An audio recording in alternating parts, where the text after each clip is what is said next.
Potu bird perches on tree branches, blending seamlessly within its surroundings, and this is how.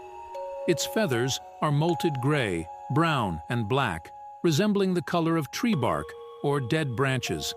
Since it's nocturnal during day, it adopts a distinctive pose where it stretches its body vertically, aligns its head with beak pointed upwards, and remains still for a long time. It often selects tree stumps with similar colors and patterns.